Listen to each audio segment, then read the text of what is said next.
Super Formula season. And here we are then. It's Suzuka to end the season. Actually, just give me a second. The stream is working. I know you're probably wondering. It's not pushing. You're probably wondering what happened to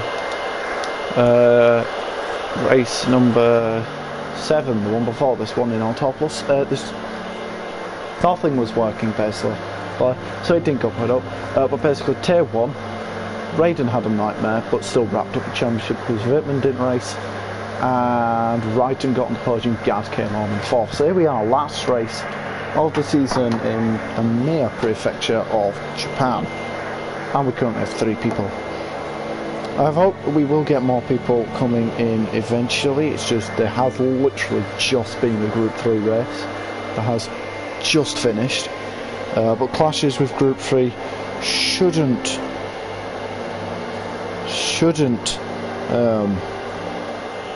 be an issue going forward, as time slots plan to change for the ISRL weekend.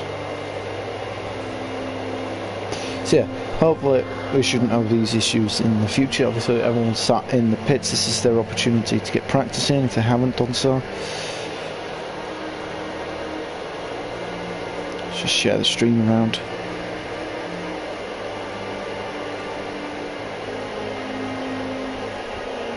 But yeah, so this is it then.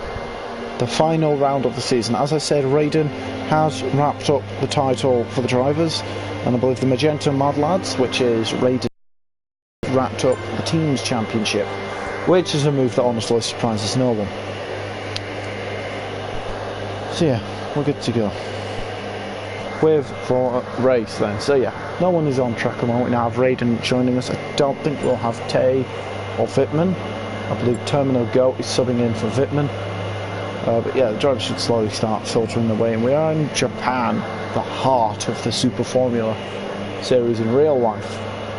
Japan, because they're both Japanese. This track, originally built as a Honda test track, it's one of the few figure of 8 tracks. It's the only figure of 8 track of the F1 calendar. It's obviously on the... well, no, not on this game so much, because they have the Tokyo Expressways, which kind of... It's a good track, this one, really. It pushes the driver. They need to know that they're confident in the car. 3 different sectors, well, 3 sectors. It's 4 sectors on the game. Each are as good as each other. It is one of the world's, it's regarded as one of the world's best tracks, I believe, and many people like it. I'm quite partial to a bit of Suzuka. And someone has entered the track, and it is Gad Gaming in the Red Bull going first out track. Gad, off the back of a brilliant result, the team's best result of the season, in 4th, and there's a couple of battles going on in the midfield for the championship. Let's just remind us of the championship tables. There are some very, very close battles going on in the championships in the midfield. Obviously, as I said, Raiden, the title is sealed for him. Racetain, Wittmann, neither of those are in the championship. Raiden lad 2 points behind them 2, and Ruti not far behind. So we've got Fran, Walter, Raiden lad and Ruti split by 6 points. And then a 20-30 point gap back to the next midfield battle, which consists of Gad Gaming on 21 points. He heads that battle in 9th. 10th place, M3 guy 15 points, Hunty 14 points. That's all very close. There we have Gemini 8 points, Foxy 6 points, and then Buttocks at 4 points, but I'm not sure any of those will be racing. As for the team's championship, we have the Magenta Mad Lads, who have indeed wrapped up the title and are 90 points ahead of their closest rivals, Infinity Racing. Force Croatia, only 32 points behind Infinity, but it's going to be very difficult for them to pull that one back. That's going to require a 1-2 finish.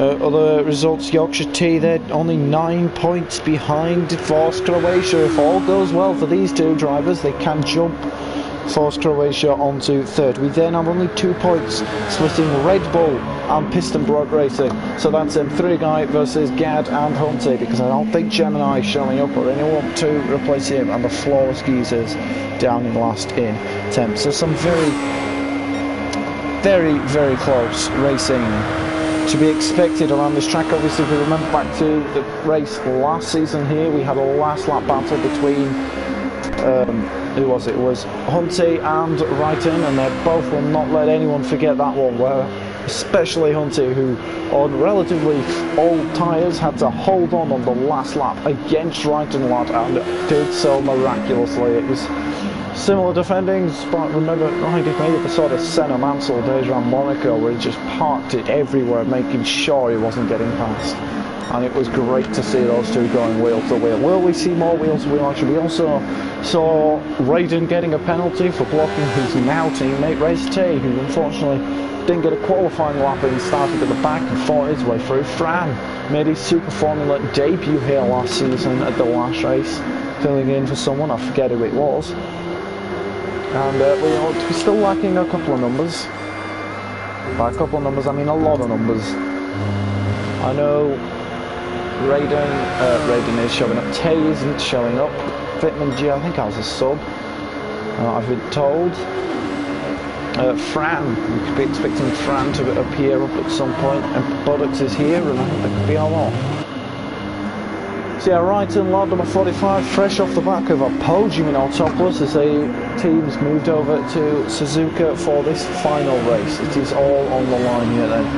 There's a lot of battles to be decided as Nike Bonner comes through as well now, of the Force Croatia team, and Hunty in 8th. We've got Raiden, who's not even in the pits yet, and a bunch of other drivers are deciding they want to turn off at the moment.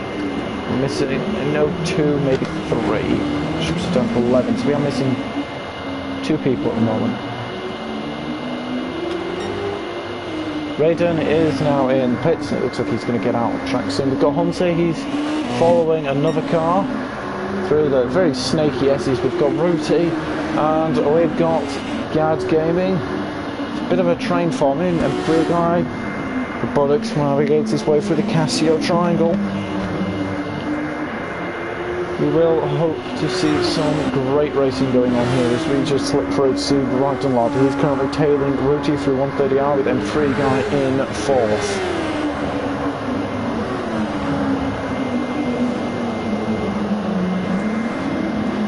So, here we go then. In a few minutes' time we should start the qualifying, where there is only 9 drivers. Where is everybody else?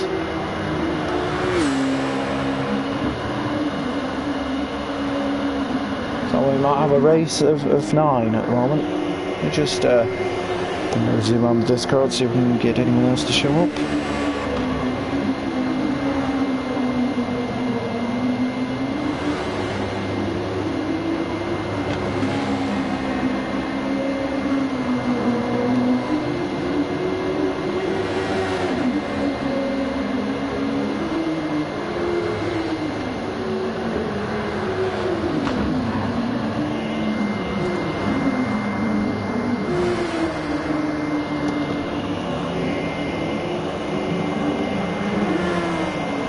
Yeah, so we're just gonna Malta in the pits at the moment.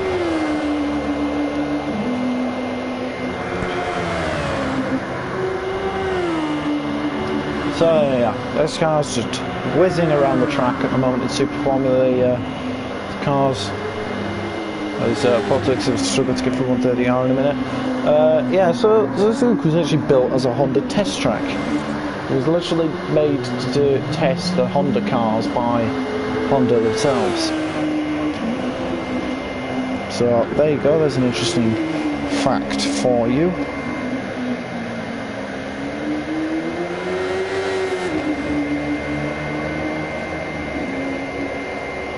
So yeah.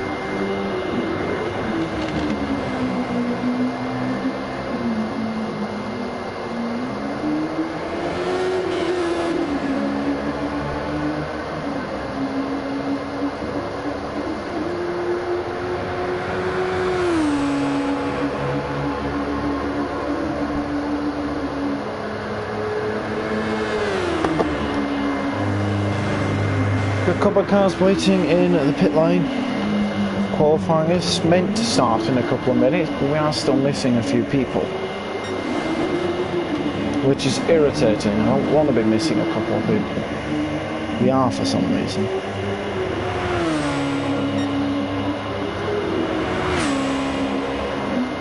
into the hairpin, which is appropriately called hairpin. So we come out now into this next corner, it runs you all the way around into the spoon curve.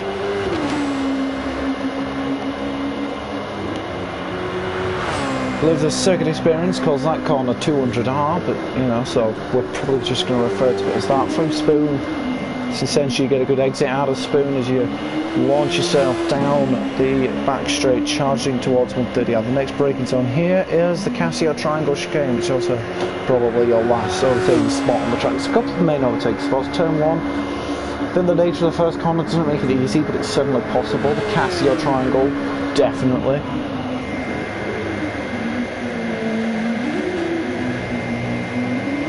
Yeah, so the Casio Triangle is probably your last overtaking spot as route comes into the pits. Tyre wear should be pretty interesting from here. I think the S's, it would be very brave to see anyone get their way through the S curves. A lot of cars now sat in the pit lane. I think anyone to try and make a move through the S's would be incredibly brave right now.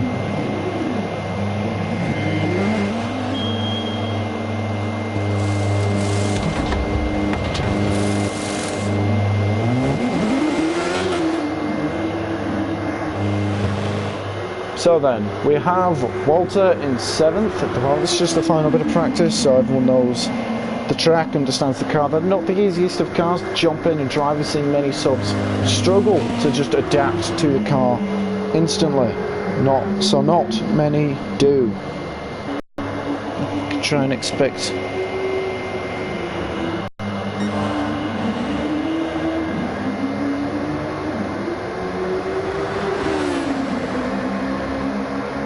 I think we should be expecting someone to sub Vitman as well, but I don't know where he is at the moment.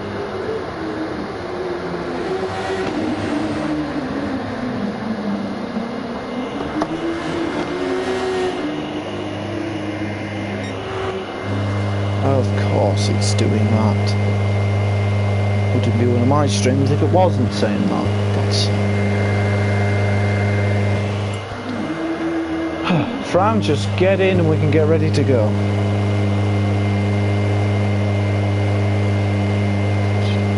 Right, Fran, we need you to get in the lobby. We should be good to go to qualify.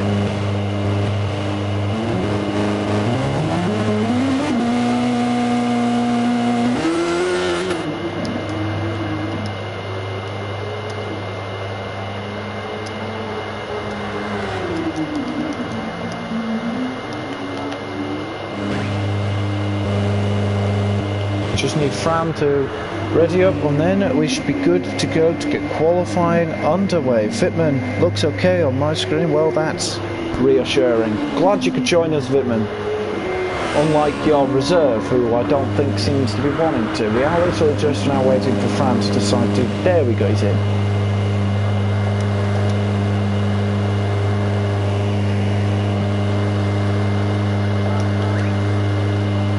Good luck to our racers as qualifying is about to begin. Looks like everyone that's going to be in this race is going to score points, as we only have 10 drivers, but you know, that's just the way it is these days. Yeah, he's not in the lobby at the moment. He should be, if he isn't. We've asked him, we don't know where he is. Here we go, qualifying is to begin now. 10 minutes for every driver to set the quickest lap time that they can. And that should decide the grid for the last time here in Super Formula Season 2 as they all dive out the pits immediately. Looks like it's Walter leading us away, leading the field away then. Although on the hard tyres, wouldn't be surprised to see him pit in at the end of the outlap to try and get onto a set of softs. With Raiden on soft tyres, so he might just go for it. Night Donna is not out behind them, but you know, that'll sort itself out. So we're going to stick on board following Raiden. I suspect he'll probably be the first one to actually set a flying lap. Behind him is Gad Gaming at the moment. Walter, who's apparently third, apparently it's Raiden and Night Donna who are in front of them, which is just false. Good luck, chaps. Vitman supports you all, friend. So yeah, wouldn't be too much of a surprise to see Walter pitting in then on this outlap, because hard tyres is not the way you want to qualify. Do allow them to qualify and start different tyres, they just have to use 2 sets of tyres. It's also permitted to use the overtake button. A little bit of a speed boost on the qualifying lap. It'd be interesting to see if anyone should forget about it. It's a very easy thing to forget about. I've done it myself many times. Night Donner, letting through right and trying to get the space. I think on most tracks this is the one you want the space on, because there are a lot of corners where following a car, mainly that first sector, I mean, and the Degners, you follow a car through there, you're just not going to get a good lap time.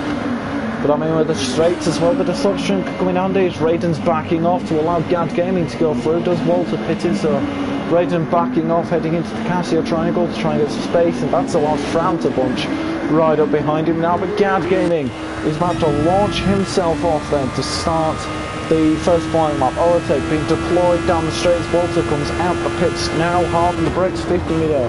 Very sharp braking zone, rolled it through most of the corner, a bit of brake in the middle. A lot on the grass. Gad looks to be a bit on a struggling side for that first corner. The S's then a lot of times to go right, left, right, round the right, then into the left. It's just constantly switching. And then Dunlop curve, turn 8, first sector, 28.0. Raiden, it looked like he'd just gone off a bit there, but either way, through now as you come out of the Dunlop curve. Next, you're faced with the Degners. Very similar to the Lesmos and Monza, where the fact that the second one is a lot more of a braking zone than the first one. The first one, I don't think it was flat. Next up, you're confronted the hairpin, multi-line corners. You try and brake just after the little kink that launches you into it. You want to get a good exit here, because your next braking zone is Spoon, and even that's not a heavy braking zone. It's essential to get a good run. A decent overtaking spot. The track's wide enough, but it's not easy to get a move done here if you get the exit though, if you're quicker. Again, late braking, rolling it through most, but this is a corner you want to get the exit out of. How does Gad fare on the exit across the curb? Not quite, doesn't use that curb, not use quite the width of the track. He seems a little bit twitchy as he now is confronted with 130 out. An incredible corner. Is it flat? No, it's not. A lift there for Gad heading into 130 alley. That's a confidence thing. Casio triangle, last braking zone on as you go through the chicane. Power it as early as you can as you go around the final corner. And that's how to complete a lap of Suzuka as he runs up the line. The Red Bull sets a 42. Fran instantly goes faster. Walter not quite fast as he doesn't actually set a flying lap yet. Raiden, I think a mistake there has really cost him, because that's a 149. That's not a competitive lap. Raiden gets up onto the front row of the group there. Who is next across the line? I think that was Ponte, who has gone behind Walter. Night Donner taking a very quick line, and he gets onto that front row at the moment. Next up, I believe, is Ruti to cross the line then. In fact, Hunty and Walter. This is an outlap from Ruti as well. Yes, it is. And 3i is our next man then to set a flying lap, because a couple of the cars pitting in, obviously choosing to start on a harder tyre for the start of the race. I can't imagine this being a track that is nice to the tyres around the final corner. Doesn't take a tighter line as Night Donner does. Clearly an error there. It's a 2-minute lap time. Where is our next man who's going to cross the line? Is it going to be Walter? I don't know, but Raiden is a man who's going to desperately want to improve. He's a man that you'll usually see at the top, so it's him down in 5th and in 3.9 as well, so I think a couple of mistakes on the initial runs, but Raiden, is he going for it? And I bet he will be, but will it be enough? Is a bit of a crowd kicking off as Gad heads a train of Fran, and I think, is there another car behind it? It's Walter, who is also trying to set a lap time, so it'll be interesting to see if Walter has been hindered by that. Crosses the sector split. We're already over halfway into qualifying. And for Buttocks, he records a time for 48. Gad improves his time. Walter goes on to Proving. Is it going to be Hunted across the line? Who goes second following Raiden, lad? What about Ruti? What can Ruti do on this lap? Final chicane, he's navigated that one relatively well. And across the line comes Ruti. And he goes P-Dust ahead of Hunter. But Raiden, 1.5 seconds ahead of Ruti, ahead of Hunter, ahead of Walter. It's an incredible start for them guys. The two Force Croatia drivers down 5th and 6th as Emperor Buttocks. He's fourth, the second of the two Degners. And 3 he's about to complete a lap that seems a bit better, a bit tidier on the exit. And he does get himself up in position.